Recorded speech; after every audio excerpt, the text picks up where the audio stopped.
next 30 minutes, okay? So who am I? I'm a full stack developer, currently working at Steam. I have a background in embedded systems and a bit of an automotive software engineering. And I'm currently exploring web technologies, right? So, before going to talk, so this is my stage presence after a long break of 1.5 years, and also this is my first talk at DevFest. So let's hope I don't mess up anything, right? And a small shout out for my company. At Steam we have a suite of products called Iris Suite, similar to Google Suite and Microsoft Suite. We have a product that solves very particular problem in an EV supply chain, reliability and ERP system issues, right? So we have a mini stall down there, so watch out, things will be interesting. So this is going to be the agenda for the talk, but let's not follow it, right? The only goal of the talk is to make you understand what is WASM and WebAssembly. Can you raise your hand if you heard about WASM before? WebAssembly, WASM. Okay, so a couple of people. I'll make sure everybody does, right? Let's see origin and something else. So you all have present for Raja Chidambaram's talk, right? AI's disruption. Not only AI, there are a lot of disruptions going on. So the WASM here isn't a game changer, and let's see how it disrupts web development, right? And the topic of my talk is WASM is going to disrupt our future of the web development, right?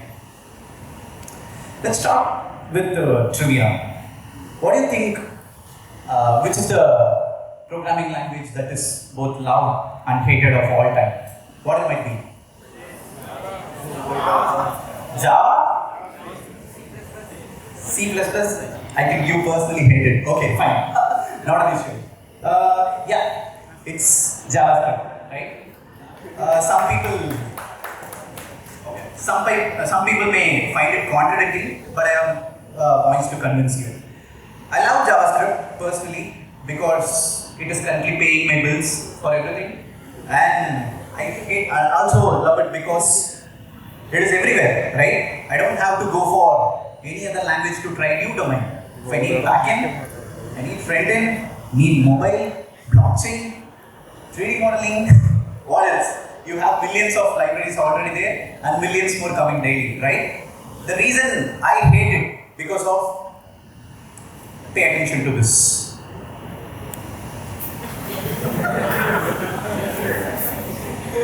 Yeah, let's wait till end. But I can accept till this. Okay, any language is designed to do something specifically, but I can't accept this, right? So, from mathematics, from our basics, if A equals to B and B equals to C, then A equals to C, right? But JavaScript doesn't work that way, right? So this is what we are dealing with in production.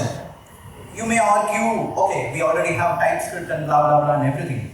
But no, TypeScript only works on compile time and it is not a language, it is just a developer tool. What if this happens in a production? Yeah, this is what we are dealing with. But jokes apart, it had ruled the web domain for past 3 decades almost. It was invented in 1995 and it's going to be 2025 next year, right? So almost 3 decades, right? Why? Because it is the only language invented to compile on web. Web I mean browser. There is no other language or no other replacement for it. One and only JavaScript. When I mean JavaScript, it is plain old vanilla JavaScript, not your ES6 TypeScript, nothing. Vanilla JavaScript. But we humans are ambitious, right? We sent rockets to moon. We tried to reuse those rockets. Now we are catching the rockets. And Vijay coming to politics, we are always ambitious, right? We are trying to do more. But JavaScript is not meant to do those things. Let's start with the origin of World Wide Web, basically the web network. It was all static pages, plain HTML pages. When that was the case, our life was happy.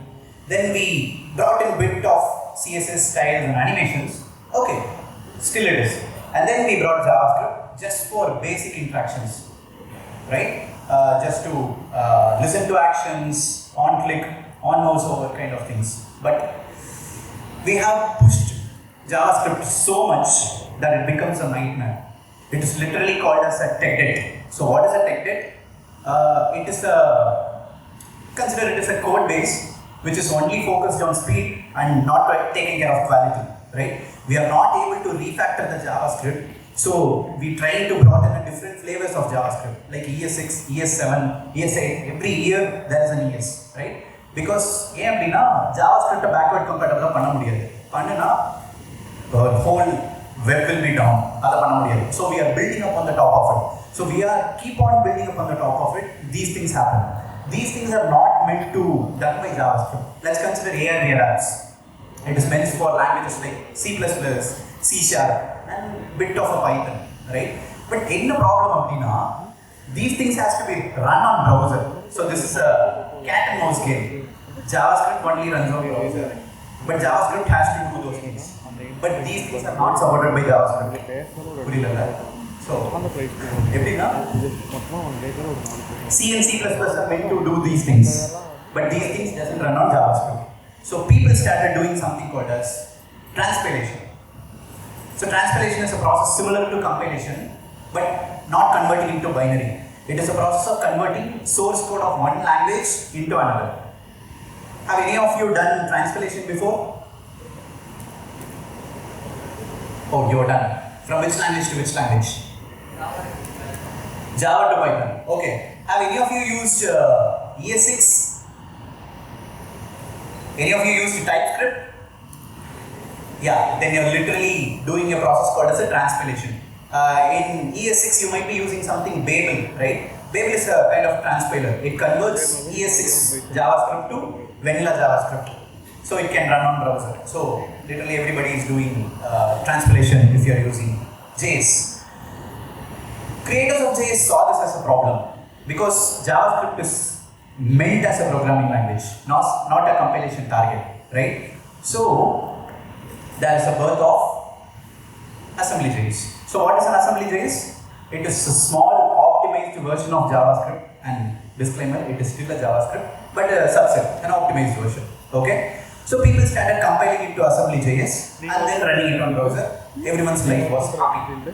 But so this is an execution flow of JavaScript, and JavaScript is damn slow, right? Why? Because it got a download source code from your server and then tokenize it. It should look for statements like if, for, check for syntaxes and everything, and should parse it. Once it is parsed, it should form an abstract syntax tree so that it can execute on browser. Imagine if a live augmentation is happening on client side, we can't risk JavaScript to do these things. It will be very slow, right? So that's a thought came.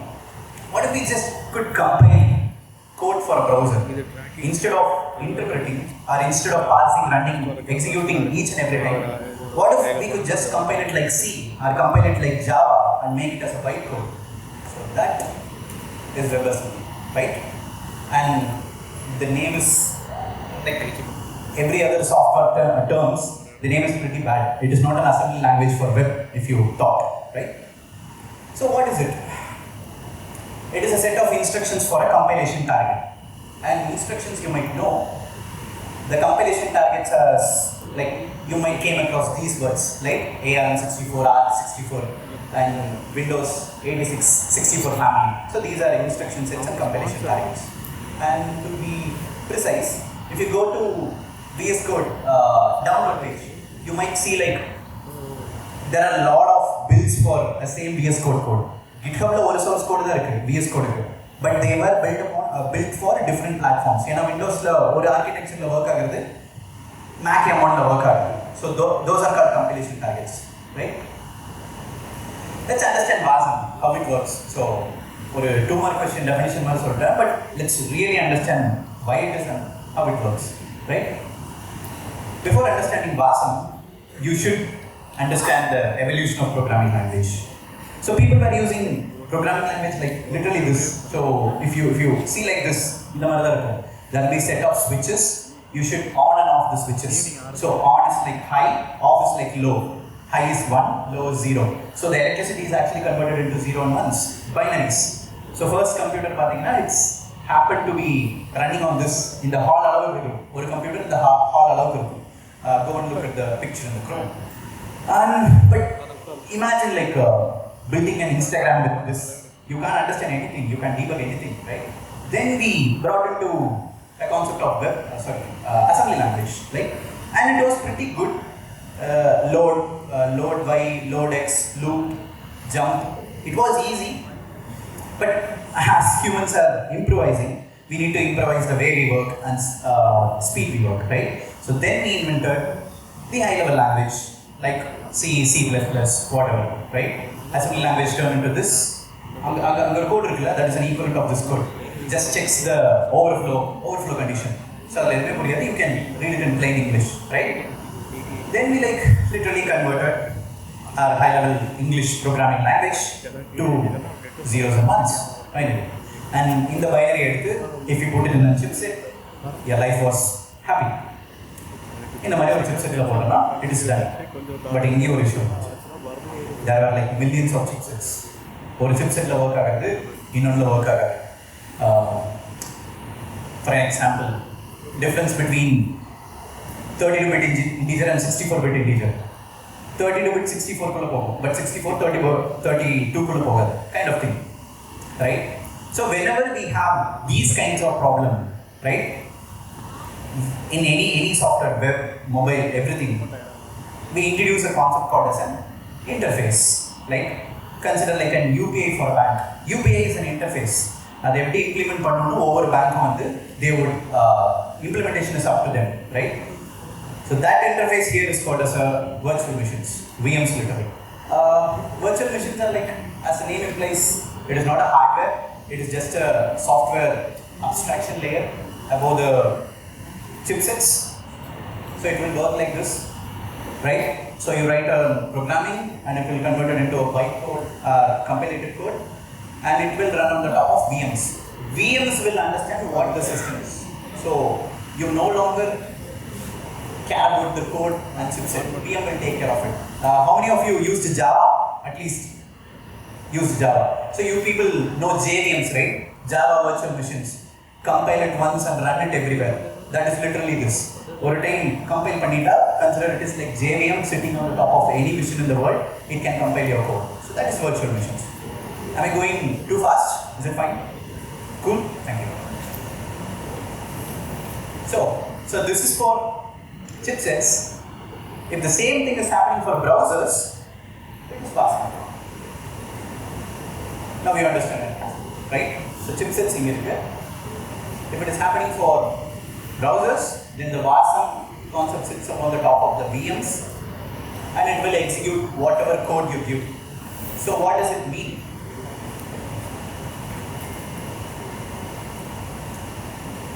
So you know all this, right? Index.html, style.css, basics, and script.js. And JS will talk to a WASM file. Consider it as a WASM binary.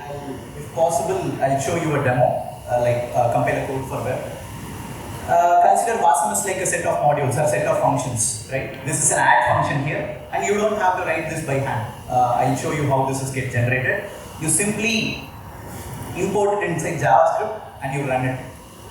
And this is just not for an add function. You could run a whole streaming there. Netflix streaming can be done there. Actually, Netflix is doing streaming one part via WebAssembly. So you can do it like this, right?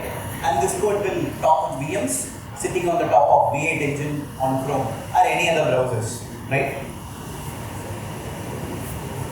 So what is the use of it? Already in add function, JavaScript, why I have to do all these things? Now, the code that you have written here, in our example, it's an add function. Let's consider it as a payment module of whatever application, Google Suite, right? Subscription payment. The subscription payment can be written in any language, right? Some parts can be in Python, some can be in Rust, Ruby, Go. Just an example, can be any language, right? You can compile it to WASM, okay? And WASM WAT file is a WASM text file. We don't have to care about it. Yeah, you can compile it. What is another thing? You have seen this image already in the before presentation, right? Download, tokenize, parse, and execute. Now, if this becomes like, just execute. You don't have to parse, download it, parse it, compile it, and everything. Just execute. You will compile your code, just execute. That's it. So, this is, so I'll just open the, is it fine? Are folks able to see it? So I'll just create a C program.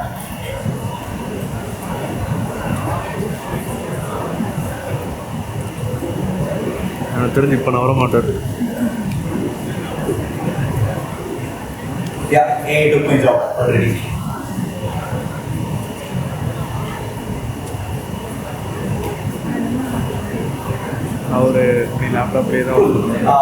So this is a normal C program, right? So usually to compile C program, you would use like a LLC or GCC something, an LLVM compiler. So here we also have a compiler called Nscripten, which is shortly called as MCC. This is like LLVM to JavaScript compiler. Like this, every language has their own JavaScript compiler for Python, for Java, and everything. So I'm just compiling the C to JavaScript first. Let's see what happens. So I'm just putting hello.c. The output should be JavaScript, and this is just not to. Since it will be running in browser, we just put no return exit. So when I compile it, you could see WASM file, which can be seen here, but I'll show you in the browser, and also a JS file. I have a lot of these, right? So let's edit it, and let's create an HTML file. You would ask me how an HTML file can be compiled from C, but it is not like that. Instead of JavaScript and WASM, it creates the HTML and automatically links the JavaScript. So if I open it in web server, cool. So your hello GDG is already running on the web. And the interesting part is this console. So in JavaScript console, it is running to the hello GDG. If you go to sources, there is an hello.html and hello.js. You could see the whole WASM file here. So WASM is like just another script file, like CSS or another asset. It can be downloaded from the server. So here you could see all the things that is being running there. So yeah, I'll just continue.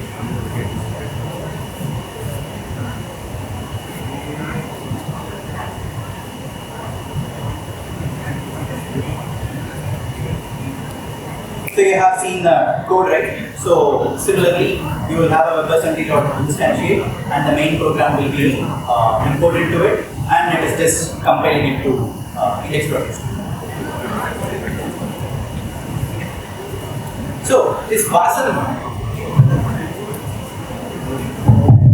already out there? Yeah. So if you have used any of this, have you folks anybody used Figma or Adobe Photoshop in browser? Yeah. Other than your editor and controls, everything you see, the pictures and everything, it is running on WASM, rendering via WASM. And apart from this Google Maps and everything, you might find these logos interesting. What BMW and Kubernetes doing here? So that arises to the question, is WASM only for web? It is created for web, but it has actually evolved into something, right? So can you find who tweeted this? Whose hikes? You're raising your hand? You're raising your hand? Okay. Okay. Somebody? Who? Yeah, you. Yeah, so this guy is a creator of Docker. So he himself admitting that if WASM and WASI is like a WebAssembly system interface. If your WebAssembly code wanna access your files, file IO system interface, it will do that kind of thing. So if WASM and WASI existed in 2008, we wouldn't have needed to create a Docker. So from this tweet itself, you know how WASM has disrupted. Because Docker is a very big thing that literally changed how we develop share, port, and deploy applications, and also along with its Kubernetes, it is very powerful. Most of the companies are using it, right? So, deployment-based companies are using Docker for portability. WASM is there. There's no use for Docker. Right? So think now, is it a future of web development? So this is all my topic about. This is a bit subjective because other than web development, it is disrupting a lot of things on software development itself. It already is beyond web. Let's take automotive. BMW is kind of researching if WASM can be imported into their modules. Because in a car, it works different way. There are like millions of processes running and each process has their own chipset.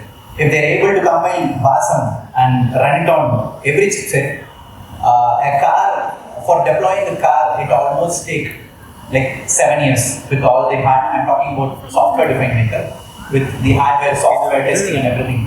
If WASM is there, it wouldn't take that much time. You can just do it like 3 years or 4 years, right? So there are some good things and some caveats. WASM, as we said, we directly execute. It shows the near native performance. The lower the better in this graph, right? Those are seconds and these are the, I think, 10,000 to prime or 1 lakh to prime, whatever. Yeah. And C++ you could see here, yeah, we can't beat C++ obviously, and WASM compile thing is here, and your native JavaScript is here. So it gives the near native performance, and anybody can write code for web. You don't have to know JavaScript anymore. But there are some caveats, as every technology does. One thing is runtime overheads. Runtime in the sense, let's not take browser. Let's say I'm creating a microprocessor called Yeswanth 8266 tomorrow. If WASM needs to work on that thing, then I need to write a VM, then I need to write a runtime called WASM runtime for my hardware. So that any code can compile to WASM, then my system should understand WASM. It doesn't, you don't want to understand any technology, only WASM, right? So I still have the overhead of developing the runtime, but that's easy. DOM access. WebAssembly is still dependent upon JavaScript, HTML for accessing DOMs. It doesn't have a capability to access DOM. I don't know if that is possible because it is fully built on web is fully built on JavaScript. If that's possible, then I think JS is out of game. And GC, garbage collection. WASM doesn't have its own memory management or garbage collection. It depends upon JavaScript, so you still have the dynamic typing issues of JS. And the developer tools. Any technology that has to be adapted by developers should have a bit of a developer community and tools. WASM doesn't have a proper debugger skill. Debugging is a nightmare in WASM. And there are other supporting tools, right? Like ML sort of completions and things like.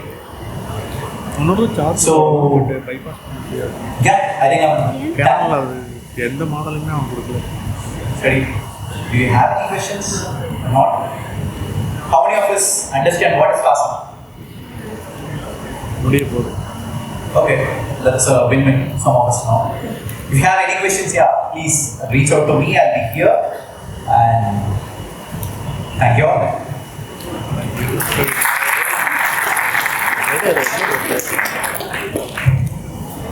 Thank you, sir. That was a fantastic session, and we would like to show our gratitude with a small token of memory.